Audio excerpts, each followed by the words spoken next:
تم یہیں کہیں اوٹ میں ہو جاؤ، میں نے جلدی سے کہا۔ میں بیت الخلاء کی طرف جا رہا ہوں، وہ ہمیں دیر ہونے پر بوکھلا کر پلٹے گا، ہو سکتا ہے کہ سیدھا بیت الخلاء کا ہی رخ کرے، بس تم ہوشیاری سے اس کے پیچھے ہو لینا۔ میں اپنی سمت میں بڑھتا چلا گیا۔ بیت الخلاء میں پہنچ کر میں چند منٹ تک بلا وجہ ایک کیبن میں بند رہا۔ اس دوران میں میرے کان باہر کے آہٹوں پر جمے ہوئے تھے۔ مجھے محسوس ہوا کہ کوئی وہاں بے آواز قدموں کے ساتھ داخل ہوا۔ میں کنڈی کھول کر باہر نکلا اور سرمئی سوٹ والا جوان وہاں کھڑا حیران و پریشان نظروں سے ادھر ادھر دیکھ رہا تھا۔ سٹ پٹا کر رومال سے اپنی اینک صاف کرنے لگا۔ میرا ارادہ اس سے بھیڑ جانے کا تھا، مگر اسی لمحے سلطان شاہ سرمئی سوٹ والے کے عقب میں نمودار ہوا۔ اس کے ہاتھ میں کسی واش بیسن سے نکلا ہوا ناکارہ ڈرین پائپ دبا ہوا تھا۔ اس سے قبل کہ سرمئی سوٹ والے اینک باز کو صورتحال میں کسی تبدیلی کا احساس ہوتا، سلطان شاہ نے آہنی پائپ دونوں ہاتھوں میں تھام کر بلند کیا اور پوری قوت سے اس کی گردن پر رسید کر دیا۔ اس کے حلق سے ایک شدید ہچکی سی بلند ہوئی، گردن ایک طرف لٹک گئی اور وہ یوں فرش پر آ رہا جیسے اس کی پنڈلیوں کی ہڈیاں یک بیک گل گئی ہوں۔ میں نے پہلی ہی نظر میں اندازہ لگا لیا کہ سلطان شاہ کی نپی تلی ضرب کے نتیجے میں اس کی روح کف عنصری سے پرواز کر چکی تھی۔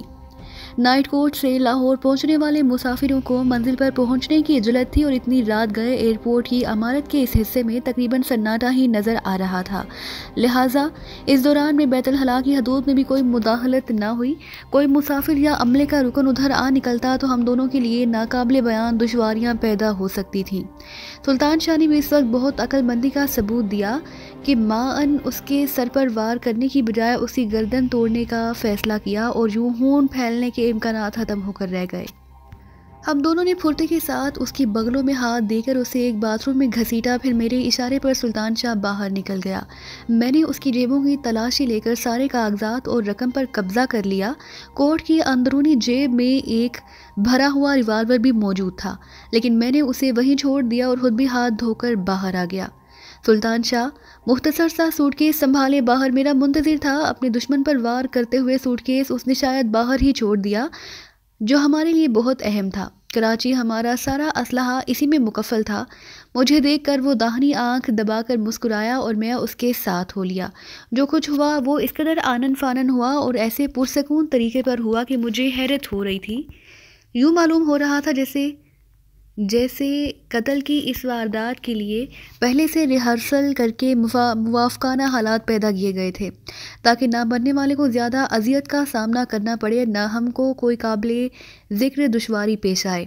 تمہاری چھٹی حس کا اندازہ آج ہوا مجھ کو، میں نے دھیمی آواز میں کہا۔ اس بار لاہور آتے ہی ایک بھینٹ لے لی اس نے۔ دوسری کہو، وہ مسکرایا۔ آج کا پہلا شکار تو سلام تھا جو وہیں رہ گیا۔ تاریخ بدلے 2 گھنٹے سے زیادہ گزر چکے ہیں، میں نے اسے ریسٹ واچ دکھاتے ہوئے کہا، اور وہ بس منہ چلا کر رہ گیا۔ سرمئی سوٹ والا میرے لیے قطعی اجنبی تھا، اور اگر ہماری تلاش میں باہر سے لوٹ کر بیت الخلاء کا رخ نہ کرتا تو شاید میں سلطان شاہ کے شبہے کو بہت زیادہ وزن نہ دیتا، لیکن مقتول نے واپس لوٹ کر سلطان شاہ کے قیاس پر تصدیق کی مہر ثابت کر دی تھی۔ اسی کے ساتھ یہ بات بھی واضح ہو گئی کہ اس بار لارڈ اسکاٹش والے چاروں کونٹ چوکس تھے۔ میرے لیے یہ اندازہ لگانا دشوار تھا کہ انہوں نے ایئرپورٹ کی نگرانی کب سے اور کیوں شروع کرائی، لیکن اس میں کوئی شبہ نہیں رہا۔ ایک امکان یہ بھی تھا کہ شاید پچھلے 36 گھنٹوں میں انہوں نے ٹرانسمیٹر پر مجھ سے رابطہ قائم کرنا چاہا اور مسلسل خاموشی سے یہ نتیجہ اخذ کیا ہو کہ میں شہر چھوڑ چکا ہوں۔ سیکیورٹی افسر کی حیثیت سے میں پوری طرح باخبر تھا، لیکن مجھے یہ اندازہ تھا کہ تصویر کے طور پر واقعات کی تہہ تک پہنچ چکا تھا اور خوب سمجھ رہا تھا کہ ان پر پے در پہ وارداتوں کے پیچھے لارڈ اسکاٹش کے اسٹیٹ مینیجر کا کوئی قرض ہا نہیں، بلکہ میں خود سرگرم تھا، اور وہ یہ بھی جانتا تھا کہ میرا اصل ٹھکانہ کراچی میں ہے۔ لہٰذا میری خاموشی سے اس نے بآسانی یہ نتیجہ اخذ کر لیا ہوگا کہ سیکیورٹی افسر کو دی گئی 2 روز کی مہلت پوری ہونے سے بیشتر میں دوبارہ لاہور کا رخ کروں گا، اور اس مختصر مدت میں کراچی تک 2 طرفہ سفر کے لیے ملک میں فضائی سفر کا ایک ہی راستہ میسر تھا۔ لہٰذا اس نے اپنے آدمی ایئرپورٹ پر آنے والے مسافروں کی جانچ پڑتال پر مامور کر دیے۔ اب یہ میری خوش نصیبی تھی کہ سلطان شاہ کے عقابی مشاہدے کی بنا پر تصویر کا وار بری طرح ناکام گیا۔ میں انہی خیالات کی رو میں ڈوبا آنے والی گھمبیر دشواریوں سے بے خبر سلطان شاہ کے ہمراہ ٹیکسی سٹینڈ کی طرف بڑھا، اور کسی جانب سے ایک ٹیکسی ہمارے قریب آ کر رکی۔ ڈرائیور پھرتی کے ساتھ اپنی نشست سے اترا اور منزل یا کرائے کے بارے میں کوئی استفسار کیے بغیر ہمارا سوٹ کیس ٹیکسی کی ڈبی میں ڈال دیا۔ ہم دونوں پچھلی نشست پر بیٹھ گئے اور اس نے ہوٹل کا نام سنتے ہی ٹیکسی آگے بڑھا دی۔ ایئرپورٹ پر اور پھر چھاؤنی کی حدود سے نکلنے کے لیے ڈرائیور نے سیدھا راستہ چھوڑ کر ٹیکسی گلیوں میں گھمانے شروع کر دی تو مجھے دوبارہ ہوٹل کا نام دہرانا پڑا۔ صاحب آپ بے فکر رہیں، میں اسی طرف نکلوں گا۔ آج ٹیلی فون والوں نے جگہ جگہ سے سڑک کھود کر ادھر کے راستے بند کیے ہوئے، نیا آدمی تو یہاں چکرا کر رہ جاتا ہے، ٹیکسی ڈرائیور نے ملتجانہ لہجے میں کہا اور میں خاموش ہو گیا۔ پھر ٹیکسی براہ راست مال روڈ پر نکلنے کی بجائے ایک اجنبی سڑک پر بڑھتی نظر آئی تو میں چونک پڑا اور میرے اعصاب پر عجیب سی ہلچل مچنے لگی۔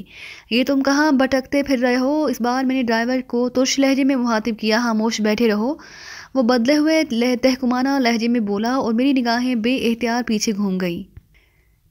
ٹیکسی کے تعاقب میں ایک اور کار بھی اسی سڑک پر بڑی چلی آ رہی تھی۔ ڈرائیور ہم دونوں کے مقابلے میں کمزور تھا، لیکن اس کے لہجے میں چھپا ہوا اعتماد بتا رہا تھا کہ پیچھے آنے والی گاڑی میں بھی اسی کے ساتھی سوار تھے۔ ایک لمحے کے لیے میرا ذہن سن ہو کر رہ گیا۔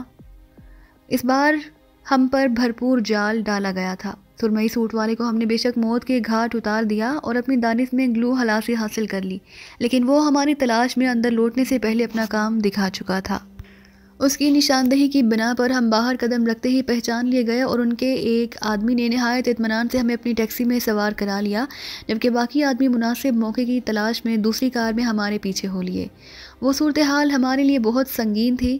اس وقت ہم دونوں بالکل غیر مسلح تھے، ہمارے ہتھیار سوٹ کیس میں مکفل تھے جو ہماری دسترس سے باہر کار کی ڈگی میں بند تھے، جبکہ پچھلی کار تیزی سے بڑھتی چلی آ رہی تھی۔ مجھے اندازہ تھا کہ وہ لوگ آباد علاقے میں داخل ہونے سے پہلے ہمیں بے دست و پا کر کے اپنا قیدی بنانے کی کوشش کریں گے، اور راستے کی تبدیلی بھی اسی مقصد کے لیے کی گئی تھی۔ ڈیش بورڈ سے آنے والی مدھم روشنی کے انعکاس کا میری اور سلطان شاہ کی آنکھیں چار ہوئیں اور میں نے اس کے بشرے پر ایک بار پھر خون کی پیاس مسلط دیکھی۔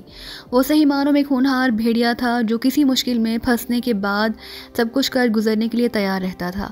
میں اچھل کر ڈرائیور کے برابر والی نشست پر پہنچا اور سلطان شاہ نے اسی گردن میں ہاتھ ڈال دیا۔ ٹیکسی جھٹکا لے کر سڑک پر لہرائی۔ اسی لمحے ایک ہلکے سے کھٹکے کی آواز ہوئی اور اس سے قبل کہ ڈرائیور اپنے بائیں ہاتھ میں دبے ہوئے چاقو کا پھل میرے بدن کے کسی حصے میں اتارنے میں کامیاب ہوتا، میں نے پوری سختی کے ساتھ اس کا بازو گرفت میں لے کر مروڑنا شروع کر دیا۔ وہ دونوں طرف سے اس بری طرح شکنجے میں آیا کہ اسٹیئرنگ اس کی گرفت سے نکل گیا۔ وہ تو غنیمت تھا کہ ٹیکسی کے اگلے پہیوں اور اسٹیئرنگ کا میکینزم قابل رشک حالت میں تھا، ورنہ ٹیکسی اسی رفتار سے کسی بھی ڈھلان پر اتر کر الٹ سکتی تھی۔ میرا اندازہ تھا کہ سلطان شاہ ڈرائیور کو پچھلی نشست پر اٹھا لے گا، لیکن اس نے نہ جانے کیا دیکھا کہ جھک کر چلتی ہوئی ٹیکسی کو ڈرائیور کی سیمترا دروازہ کھولا اور اگلے ہی لمحے ڈرائیور ہولناک چیخوں کے ساتھ چلتی کار سے نیچے لڑک گیا۔ گرتے ہوئے اس نے سنبھالا لینے کی سرتوڑ کوششوں میں اپنا چاقو اگلے پائیدان میں پھینک دیا اور اسٹیئرنگ تھامنے کی کوشش کی۔ اگر میں بروقت اسٹیئرنگ نہ سنبھال لیتا تو ٹیکسی بری طرح داہنی طرف دائرے کی صورت میں گھوم جاتی۔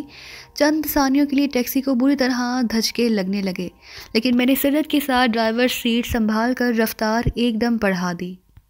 ٹیکسی کے لہرانے کی بنا پر پچھلی گاڑی والوں نے شاید گڑبڑ کا اندازہ لگا لیا اور رفتار بڑھا کر ٹیکسی کے عقب میں آ چکے تھے، لیکن ٹیکسی کے سڑک پر لہرانے کے باعث وہ آگے نکلنے کی ہمت نہ کر سکے۔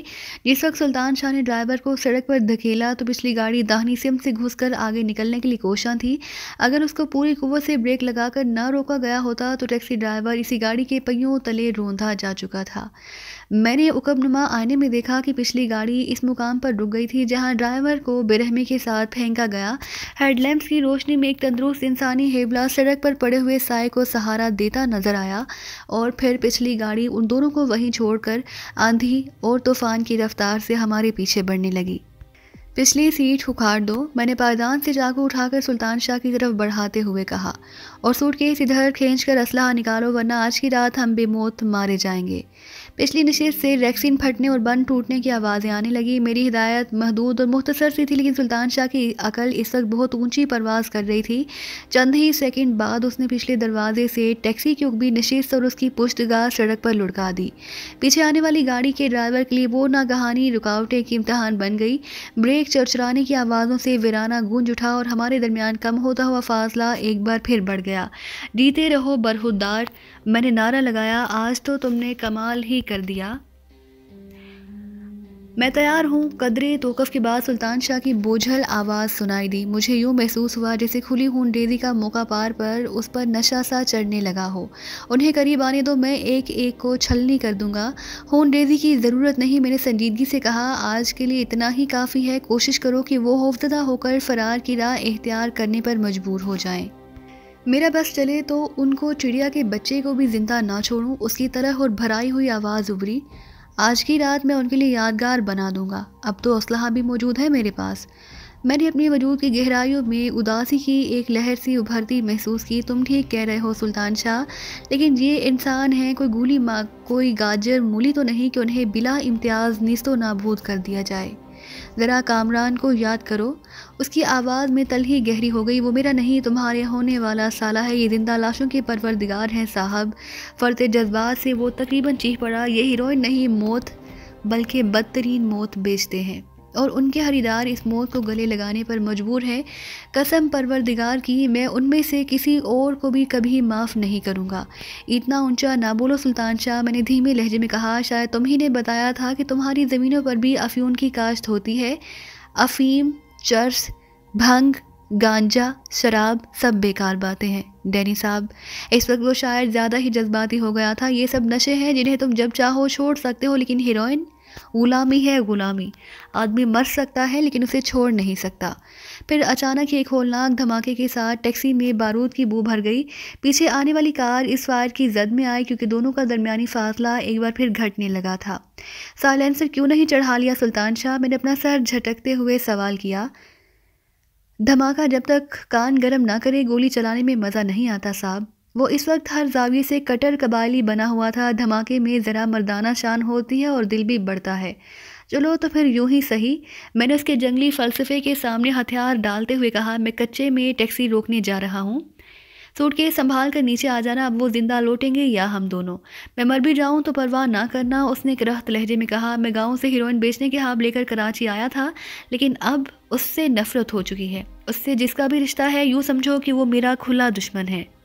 پھر پیچھے سے فائر ہوا اور گولی ہماری ٹیکسی کی آہنی باڑی سے ٹکرا کر رہ گئی۔ عقب نما آئینے میں پچھلی کار کی روشنیوں کا انعکاس کبھی قریب اور کبھی دور ہوتا نظر آ رہا تھا۔ ایسا معلوم ہو رہا تھا جیسے وہ لوگ تعاقب جاری رکھنے یا متصادم ہونے کے بارے میں کوئی فیصلہ نہ کر پا رہے ہوں۔ ہوشیار، میں نے آواز لگائی اور ٹیکسی اچانک داہنی طرف کچی ڈھلان پر اتار دی اور شدید جھٹکوں کے درمیان کچھ دور جا کر بریک لگا دیے۔ سلطان شاہ مجھ سے پہلے ہی نیچے کود چکا تھا۔ میں بھی اگنیشن کی چابی جیب میں ڈالتے ہوئے نیچے آ گیا۔ اس اثنا میں دوسری کار سڑک پر رک چکی تھی، لیکن اس میں سے کوئی اترتا ہوا نظر نہیں آ رہا تھا۔ میرا خیال ہے کہ ان سے ٹکرانے کی بجائے ہم بچ کر کسی اور طرف نکل جائیں تو زیادہ بہتر ہوگا۔ میں نے تاروں کی چھاؤں میں سڑک پر کھڑی ہوئی کار کو گھورتے ہوئے کہا۔ میری دانش میں مقابلہ سود مند رہے گا، اس نے فکر آمیز لہجے میں کہا۔ ان میں سے کوئی ہاتھ آ گیا تو خاصی معلومات حاصل ہو سکیں گی۔ ہو سکتا ہے کہ مقابلہ برابر ہی کا ہو۔ مجھے بھی کار میں دو ہی ہیولے نظر آ رہے ہیں، میں نے ادھر سے نظریں ہٹائے بغیر کہا۔ لیکن وہ کار میں بیٹھے کیا کر رہے ہیں؟ اسی لمحے وہ دونوں محتاط طریقے سے کار سے نکلتے نظر آئے۔ سلطان شاہ کا ارادہ گولی چلانے کا تھا، لیکن فاصلہ زیادہ ہونے کی وجہ سے میں نے اسے روک دیا۔ میرے ایما پر سلطان شاہ نے دوسرا پستول سائلنسر لگا کر میرے حوالے کر دیا۔ ادھر سڑک پر پھیلی ہوئی تاریکی میں وہ دونوں غائب ہو چکے تھے، اور سڑک کے کنارے کار کا حوالہ رات کی تاریکی میں آسیبی منظر پیش کر رہا تھا۔ میں نے سلطان شاہ کے ساتھ سرگوشیوں میں پروگرام طے کیا اور اسے میری ایک تجویز پر شدید اعتراض تھا، لیکن میرے اصرار پر اسے خاموشی اختیار کرنا پڑی اور میں ٹیکسی کی چابی اس کے حوالے کر کے ایک طویل چکر کاٹتے ہوئے سڑک کی طرف بڑھنے لگا۔